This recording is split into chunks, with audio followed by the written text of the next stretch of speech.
Hello, folks, and welcome to this evening's Inside the AP's presentation. My name is Ian Harkins. I have been with Applerouth and Guidewell now for an embarrassingly long time, 15 years now. And with me I'm delighted to have as my co-host Chelsea Benoit. Chelsea, why don't you say hello to all the people out there? Hello to all the people out there. So, to the people. First of all, please forgive me. The winter has gotten to me as well. I've come down with something, so I hope that we can all get through my scratchy throat. But with the help of my two favorite friends, Chelsea, and about 10 milliliters of Robitussin I just took, we will power through this. Tonight, what we hope to achieve is a little bit of clarity for many of you who are seasoned for the APs but just want to know how to do this better or approaching the APs for the first time, be you parents, be you students. We want to give some guidance from our perspective, from our experience about what we've seen. We're going to throw up a poll really quickly right now so that we just get a better sense of who you are, why you've come. Do fill that out so we can help tailor these to you for the future. It would be lovely, lovely to hear from you and make sure that we actually do some of these that can appeal, and it can help direct our questions later on.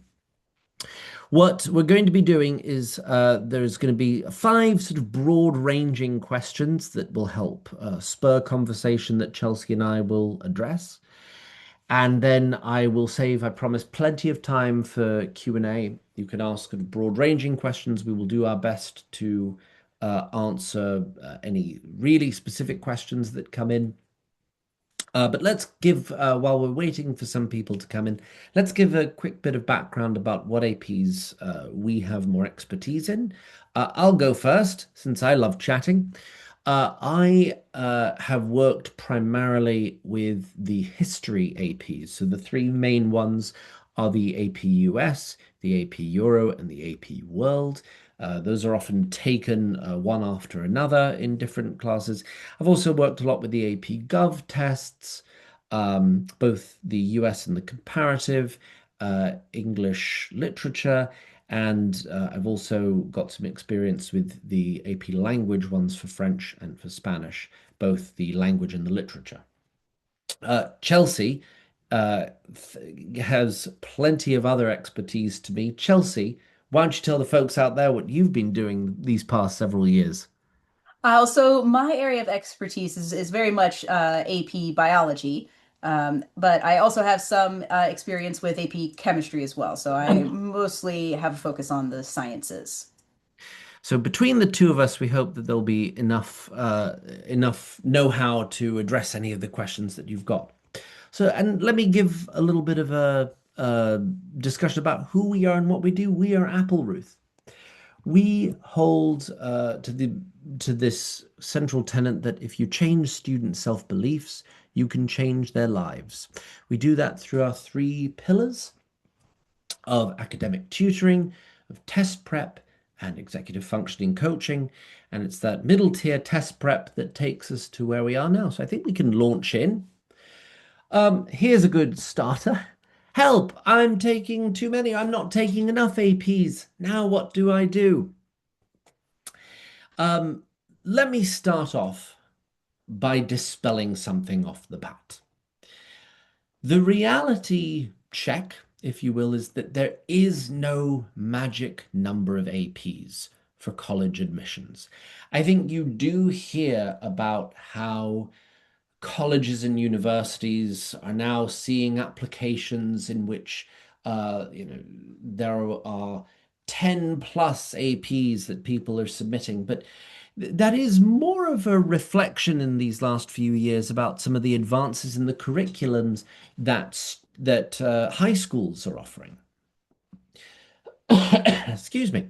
What colleges are looking at really is the rigorousness, the rigor of the curriculum available at your school.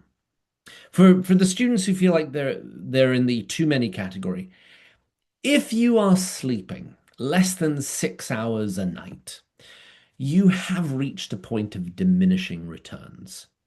An A in an honors class is often better than a is often better for GPA than a C or D in an AP class, after all.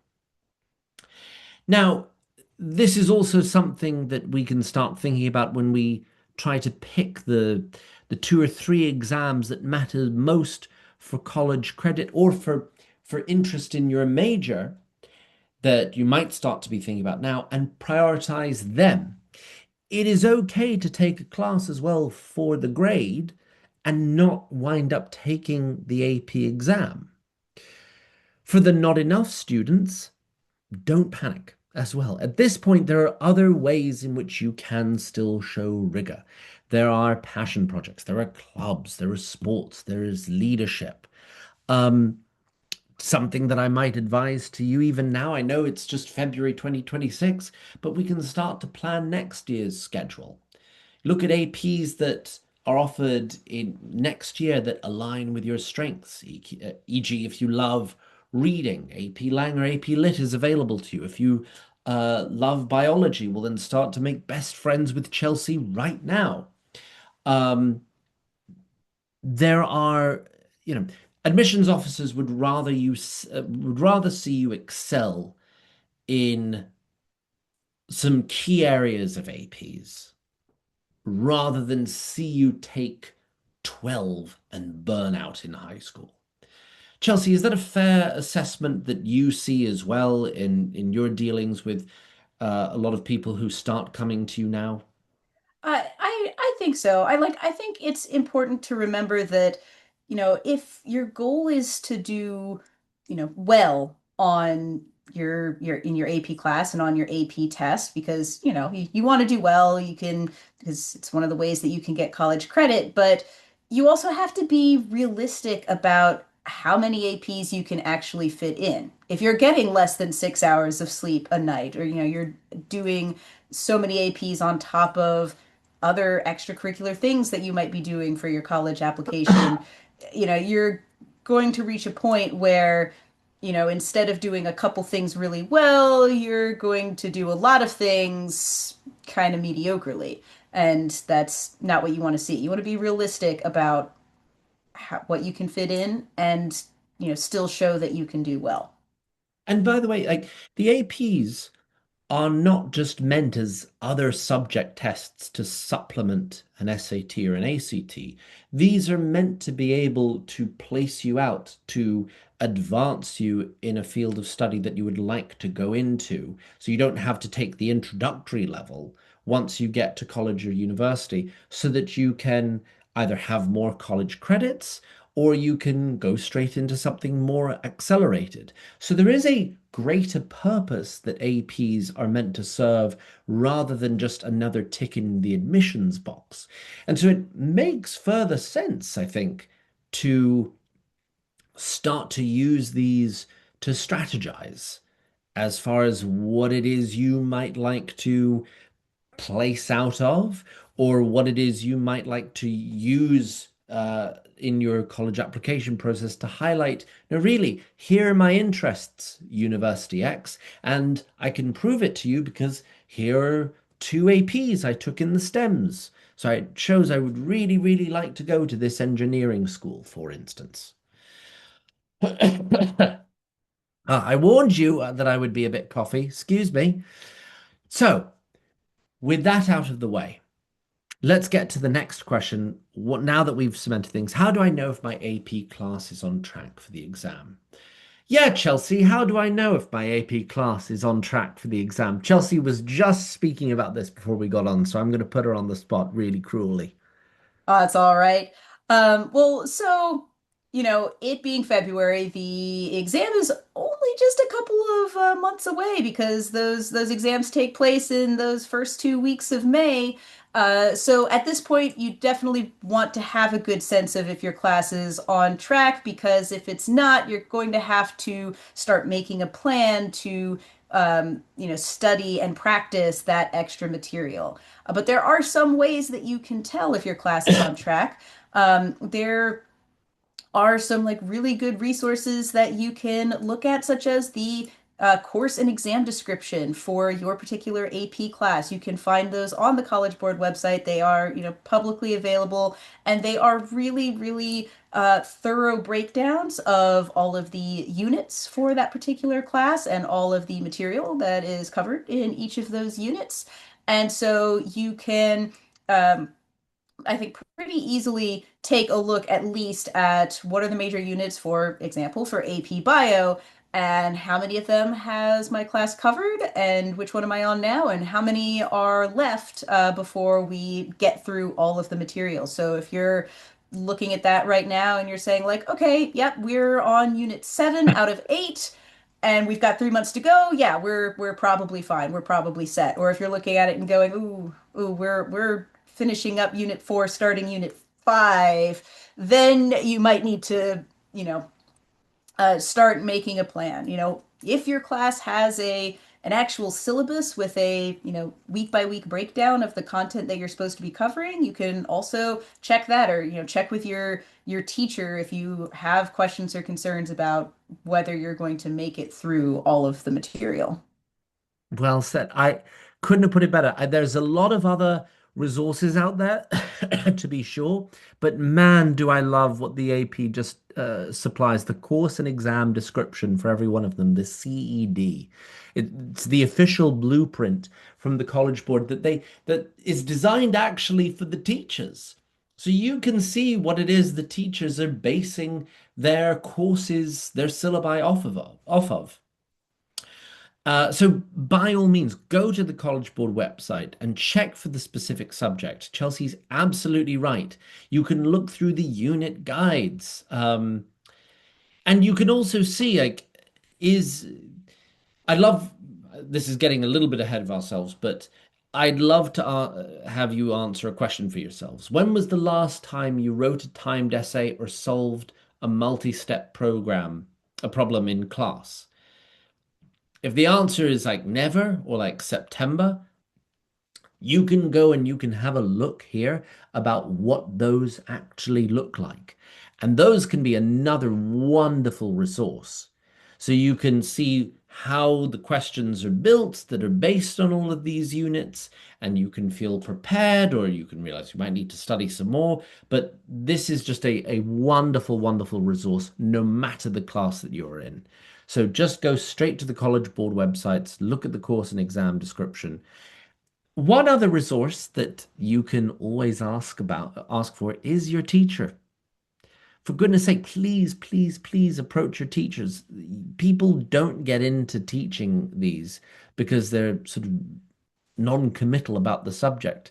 They really do. And if you've got a good relationship with your teacher, you can, figure out a way to ask like, hey, do you feel like we're on track? Some teachers don't necessarily adhere to week in, week out the exact same units prescribed in the CEDs. And by the way, that's a good thing. We want teachers to focus on parts that they feel they want to emphasize. We want teachers to feel empowered to really highlight what it is that impassions them. That's a great thing. But it also means that it's good, really, in that situation as well, to check in and say, have we completed Unit 3, for instance? Okay, oops, there we go. So for question 3, how should I plan out my study program? A lovely question.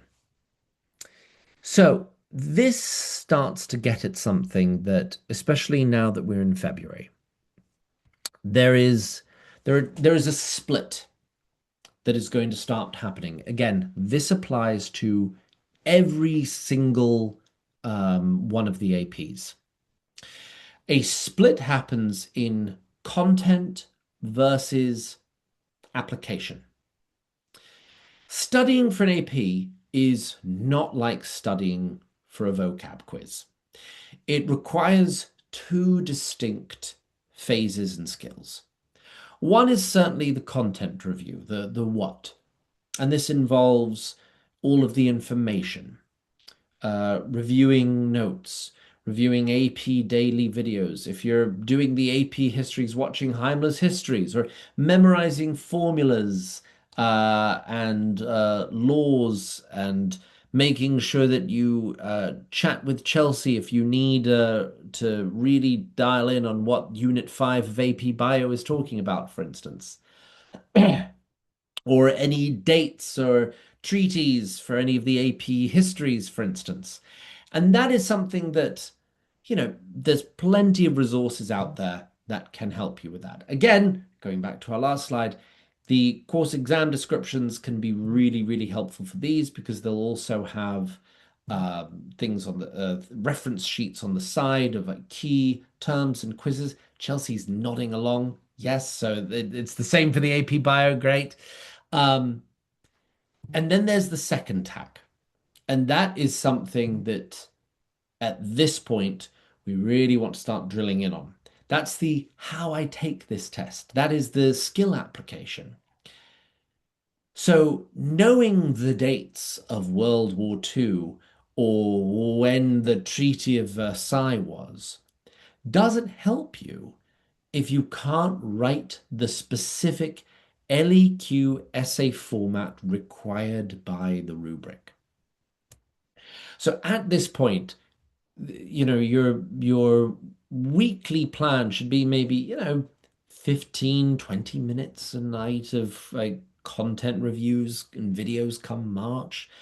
But then over the weekends, block out an hour to do actual past FRQs, free response questions, the writing, the real meat and potatoes about what these tests are. Um, Chelsea, would you like to jump in and talk about like the differences of passive review and active review, especially when it comes to things like this? Yeah, well, I mean, like to me, I think that like one of the things that I feel is really important is kind of like what you said, which is that like just sitting back and trying to memorize content isn't enough. You need to get familiar with the format of the test. You need to get familiar with how they like to ask questions, with what the expectations are for answers. You need to start to like practice, answering multiple choice questions or, crafting answers to the long and short free response questions. You need to like sort of like, yeah, like learn what the expectations are for that.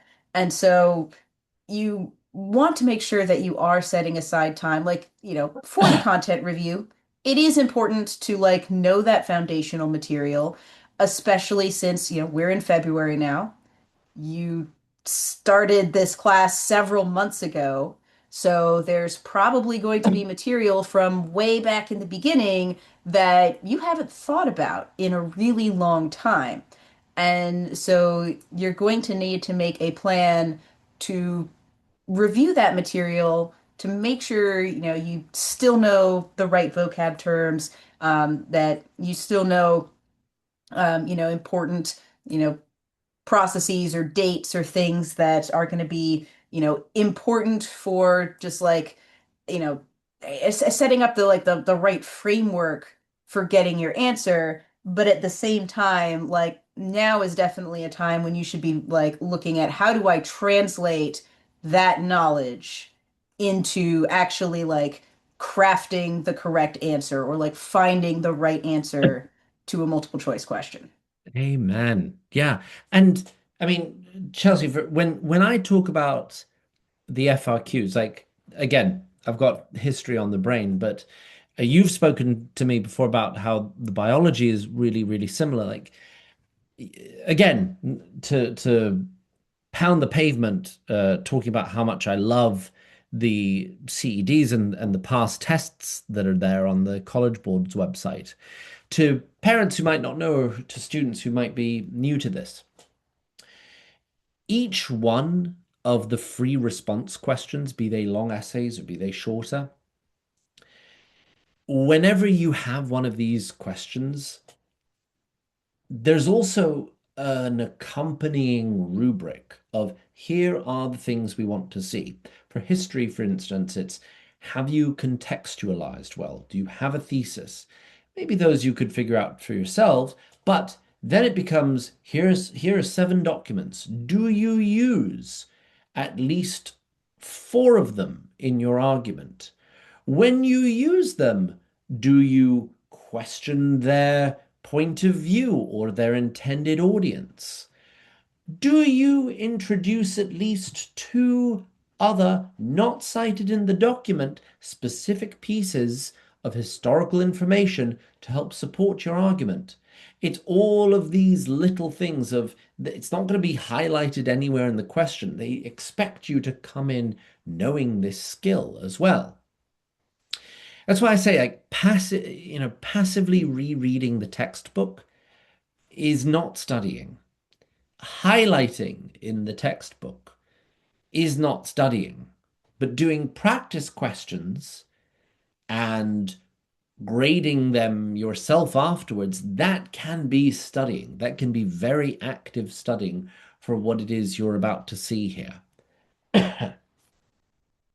Anything else I should include here, Chelsea? I think that's I'll get down off my soapbox in a second, but I feel really strongly about again like the 2 things that these 2 tracts the AP really demands of you.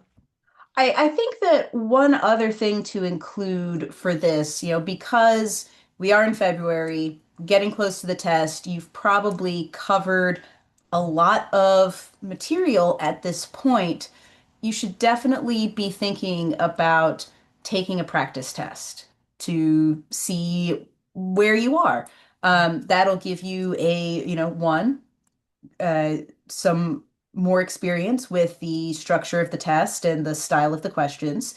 And 2, it will give you a really good idea of what older information you may have forgotten between, September and now. Hey Chelsea, don't go on mute. I'm going to throw this next one to you. When should I start reviewing with a tutor or on my own? Well, again, because we've been talking about how the test is coming up really quickly, I think that you should at least be starting to review on your own now. Now is the time to take that practice test and see where you are. Um, and use that to kind of like formulate here's what I need to be working on between now and the actual AP test. When should I start reviewing with a tutor? Now is also a good time for that. We do see a lot of demand for AP tutoring kind of in these months leading up to the tests. And honestly, that taking that practice test is a good way to identify if it would be beneficial to start working with a tutor. If you take the practice test and you absolutely ace it, you get a 5, and it's like, oh, literally the only things I missed were from the unit that we haven't covered yet. Great. It sounds like you're in a fantastic spot. But if you're taking that test and going like, there's a lot here that I just don't remember, or like I just did not figure out how I needed to be answering these free response questions. I didn't understand what they were asking of me. That's when uh, you know, seeking the help of a tutor would be a good idea. Yes. Um, and yeah, I love it that I can throw this question to Chelsea and I get exactly the answer that I want. Yeah, now is a great time because also now is a really, really good time. I think, as Chelsea was very much saying, where we can start to identify gaps. Taking this practice test now can serve as a diagnostic. What units did you sail through? What units did you struggle with? Which type of question confuses you? So certainly by the time that, before we get to March, we can begin this structured review. It will give you the luxury of being able to go through, say, 1 unit per week or 1 unit per 2 weeks. And that way, spacing out your review helps you to remember all of this stuff that Chelsea was talking about. All of us will have forgotten some of the stuff that we learned about all the way back in September, October. And bearing in mind there's still going to be new stuff coming down the pike, but we can still pay attention to what it is that was all the way back at the beginning. Um, we can also start thinking about full-length timed practice exams at some point towards the end of March, beginning of April.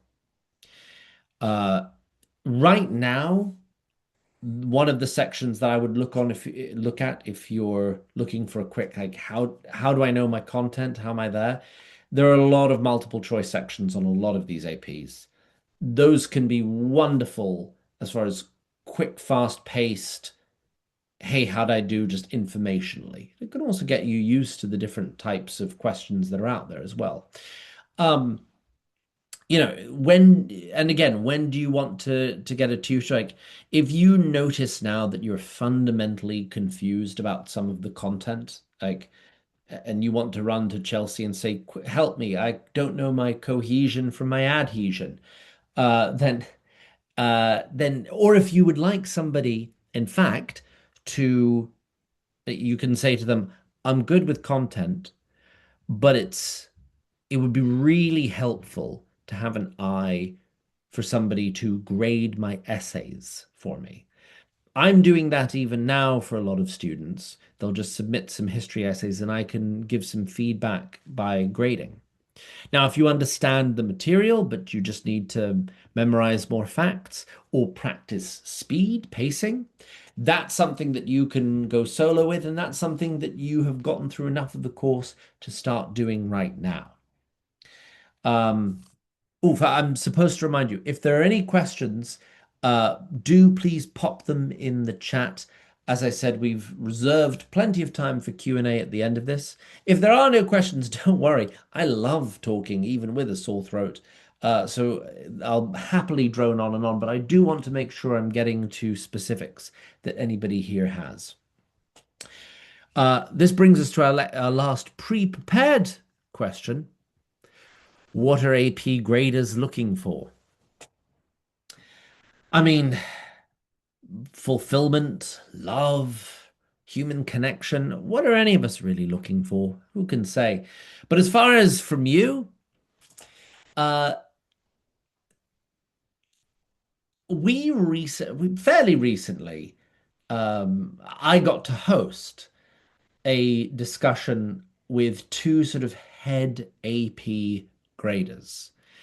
It was absolutely fascinating to hear them speak about. It was illuminating, and some of it in places confirmed things that we sort of knew under the table. The way that it works is after everybody takes all these AP exams and submits them all in May and school gets out, then early on, people who devote themselves to grading come from across the country.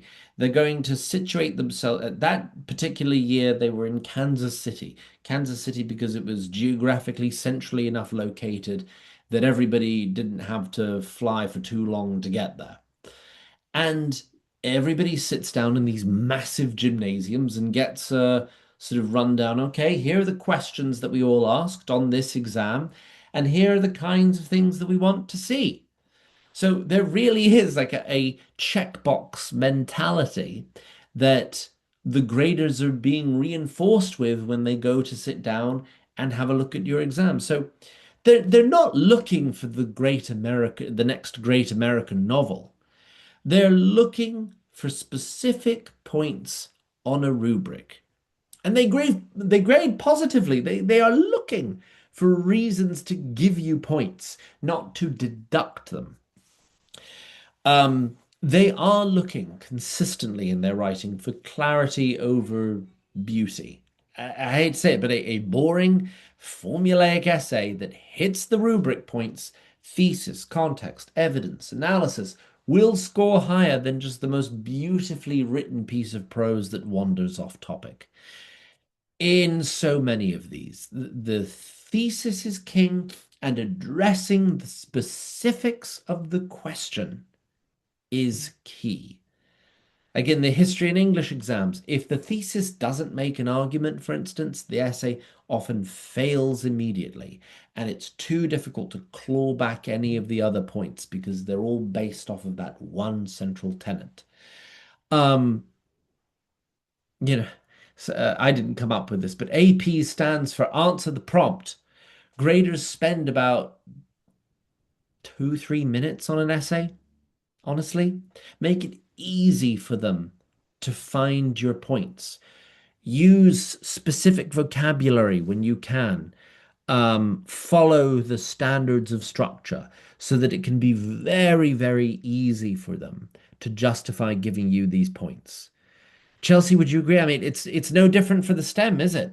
It's so I would say it's a little bit different from the for the STEM, especially Never mind, it's looking at totally different for the it's STEM not now. totally different for the STEM because there are like very specific things that the graders are looking for, but it's not quite the same like long form essay that you see in like the history subjects, for example.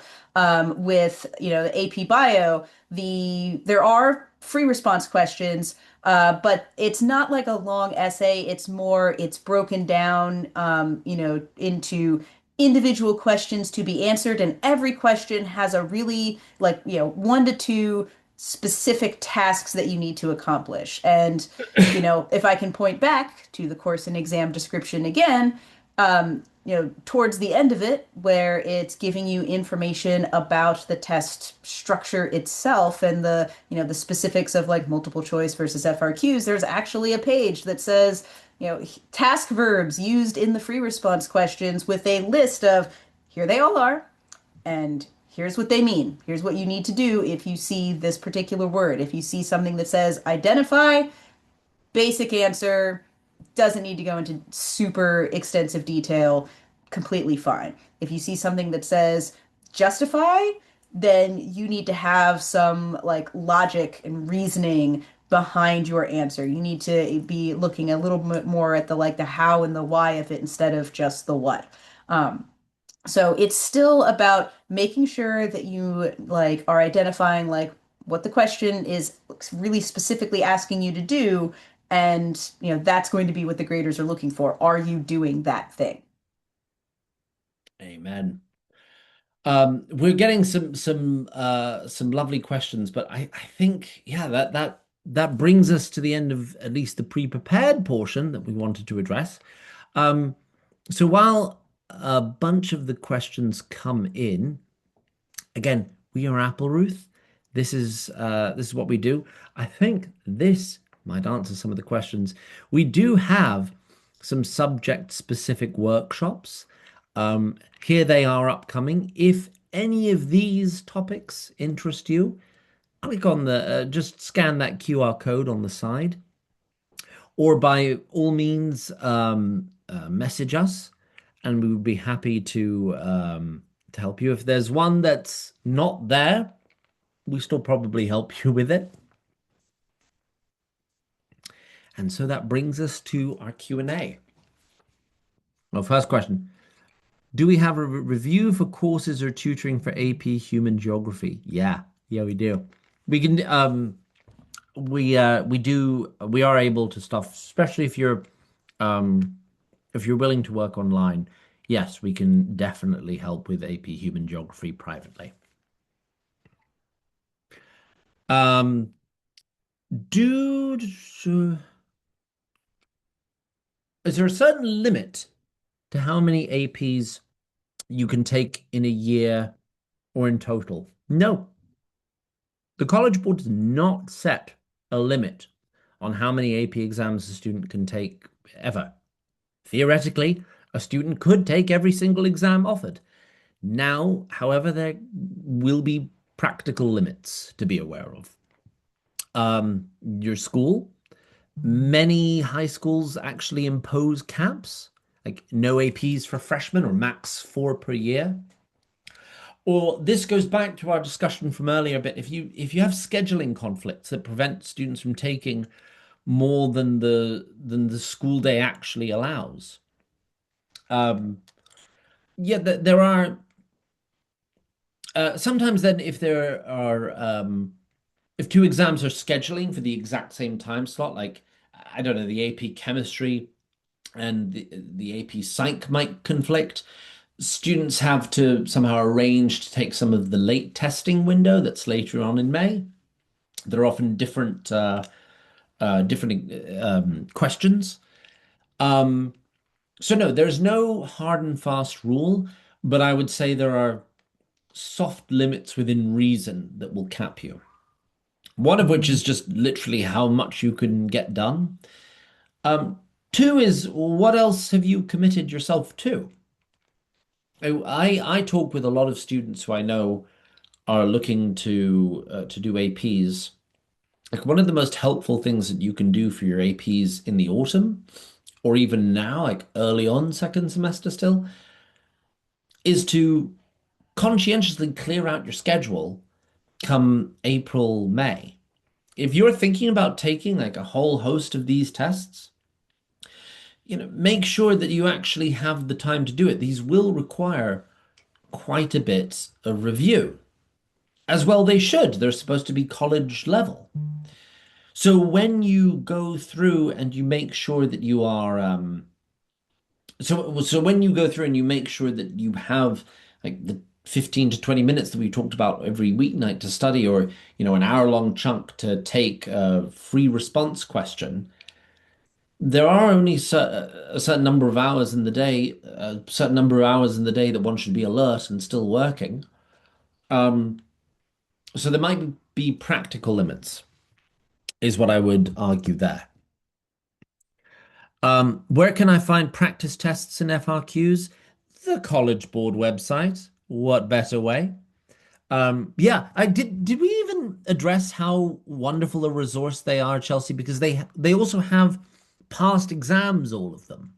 Well, so it's it's a little bit mixed. So they actually don't usually have like full practice exams Yes. for tests. They have recently limited it to the past 3 years of FRQs for test. It used to be that they had decades worth of like free response material for the individual tests. But as of this summer, I believe they decided that they were going to limit it to 3 years worth of FRQ or equivalent depending on what test you're taking.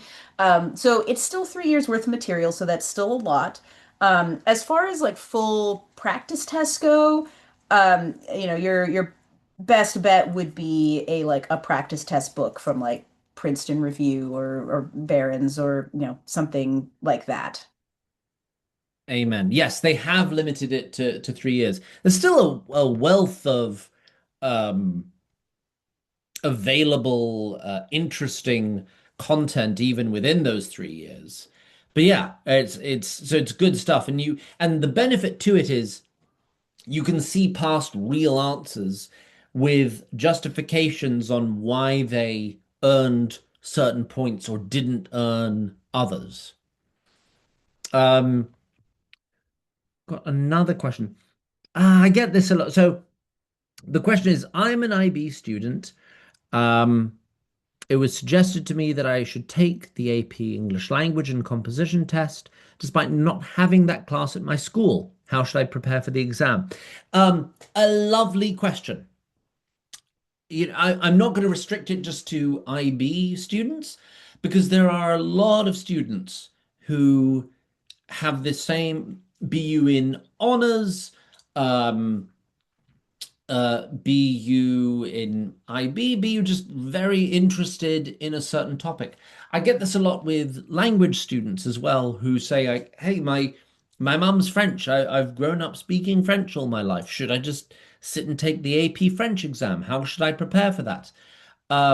That's a very, very interesting question that I'm going to make Chelsea answer first.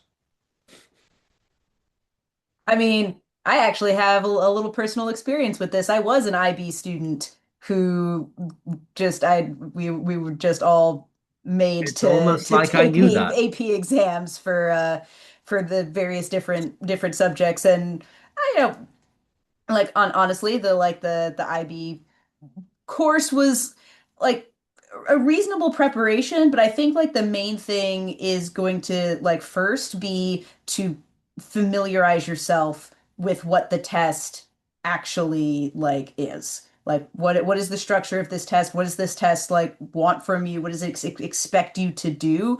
So you want to start by like finding some practice, look at some past year's FRQs, or like, get a prep book and like look at the multiple choice questions, or like honestly like you can look at the course and exam description to see like, okay, how does this line up with what I've been doing in my courses. The course and exam descriptions also have a couple of multiple choice and FRQ practice questions at the end of them, so it's like one of the few like college boards like resources that has multiple choice questions. um so I would definitely start with like making sure you're learning like what the test is actually going to be like, looking for some practice so you can get a sense for like, okay, how does my experience and my like comfort level with this subject translate in like how does that translate into like, actually answering these questions? Do I feel like I have the, experience to be able to just go in and like answer one of these like free responses, or am I going to need to like study up more on what the like graders are actually going to be looking for? This would also be like, potentially a good place to, um, you know, look into a tutor who is really familiar with the exam, who can provide some like, specific guidance on what to expect and the ways that you need to prepare for like that exam. Yeah, you questioner seem like exactly the target audience for what we've been talking about with now you need to concentrate on this second arm, what we've been talking about of now be ultra familiar with the ways in which they expect you to earn points. Because they're their own specific beasts, these APs. They want to figure out ways to get you to think for yourself and argue. So they want you to take the information and be able to churn it into writing somehow, a lot of them. And that's a skill that's very easily practiced, but that's probably what you should be doing. Um, Before we get to the end of our questions, we're just going to pop up an ending poll because again, we love our polls. We want to make sure that we are catering to everything that our clients desire, and we just want to get to know you a little bit better. So please, please, please do fill that out as we answer. I've got one more question here, and it's a good one. If I take a certain amount of APs throughout high school, is it true that it reduces college tuition and graduation time? If so, how many APs are usually taken to achieve this? The answer is yes. And I know because that happened to me. Now, I will say it is yes with a caveat. It depends highly on where students go to college. Let me let me answer this by talking about what happened with me. In high school, I took six APs. I earned five fives and one four. You may now applaud. Thank you very much. So when I then got to college, it turned out that I was able to use my high grades for course credit that those counted towards my 120 credit hours that I needed to achieve. And if I had satisfied the requirements for any major or minor that I wanted to take, then as far as the university was concerned, I had fulfilled those requirements. It was as if I had taken those six classes already that are required for graduation. And that's pretty typical, I think, that college degrees typically require 120 credit hours. Single college courses usually are three, sometimes four credits. Most AP exams with passing scores, this is three, four, or five, count towards three or four college credits. So I wound up taking a leave to work what would have been my first semester senior year. I came back for my second semester senior year, and it was as if I finished in 7 semesters instead of 8. So I shaved off a full semester, roughly 15 credits of tuition and time. Now, in order to do that, at that specific college that I went to, I still needed to have achieved fours or fives for my passing AP score. Um, I again, here's me caveating everything. There is a big public-private divide, and that is the big catch here. Policies can vary wildly for many state systems, I believe, are required by I, I don't know if I don't know if it's the states that require them, but they are required to accept AP scores of three or above for credit. Um, so if a student goes to these schools with 8 APs, for instance, they could easily enter as a sophomore. Um, Whereas some of the private colleges, they can get more stingy. They often, some of them do not accept APs for credit towards graduation. Instead, they will use them for placement or for credit towards a major. But um, so if your goal is to save money or to accelerate your timeline, APs can help, but check on the specific schools. A simple Google will, name of college AP credit policy. Go and do that right now. Every college has a chart showing exactly what score is needed somewhere. So I'd say it depends thoroughly on what the school's policy are and what your grade is. I think across the board, an AP score of a one would not earn the credit towards that. So it depends as well upon how well you do in the course. Gosh, I hoped that that made sense as an answer. Anything else, folks? Otherwise, I will very, very happily fill the time. Right, Chelsea? He'll do it. I will. Sore throat or not, I will do it. Um, but no, there are another thing that I'd love to address that is new and that I've gotten some concern about. The digital shift. It is here. Many APs have moved to a fully digital format using the Blue Book app that many might be familiar with the SAT. And this includes I know that the lit, the lang, the histories, the computer science, and there's way more.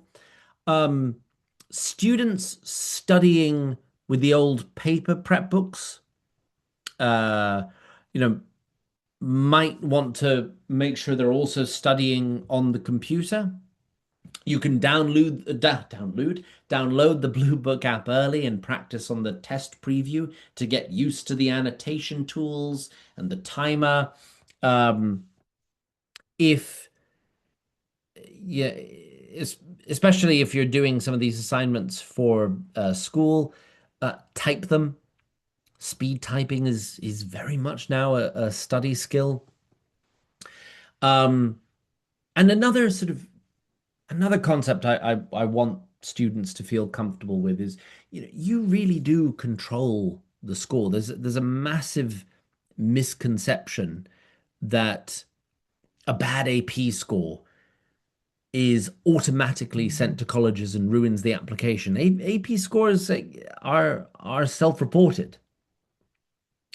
Um, Now, this I hope then lowers the stakes some. Class grades do go on the transcript.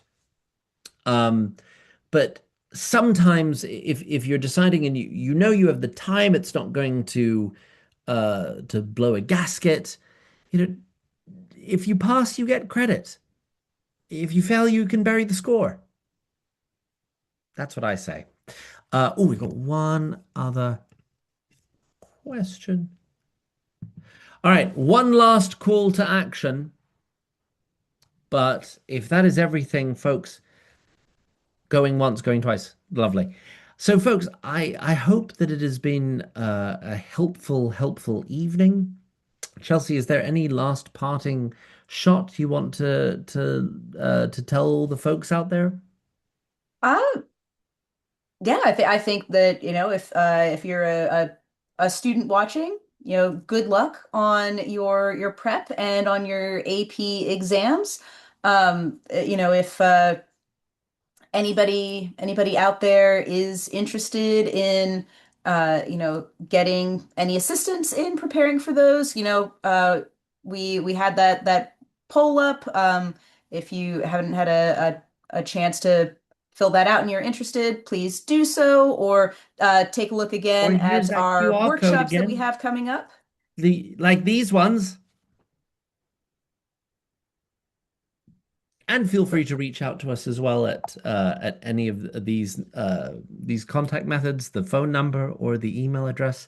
We'd love to continue the conversation and be more Ooh. helpful if we There, can. there is actually one more question Oh in the chat, yes. which Look at is a very interesting question that I do have an answer to. Can you retake if you get a low score? So here's the thing. The AP exams are only offered once a year in May. I mean, there's some like the regular testing window and the late testing window, but you can do like one of those each year. Technically, according to the College Board website, you are actually allowed to take the AP exam again in a different year. That being said, it might not be the practical thing to do if you haven't spent the year actually preparing for it. But it is technically allowed. that's a good answer. Folks, thank you very much for being with us for this evening. I am going to go and have some very warm tea with some honey in it. But thank you so much. Again, my name's Ian. This is Chelsea, and we're Applerouth, and we are so hope to anybody taking these, best of luck. You're doing a great thing, and it would be a privilege to be a part of the journey some more if you need us. Thank you and good night.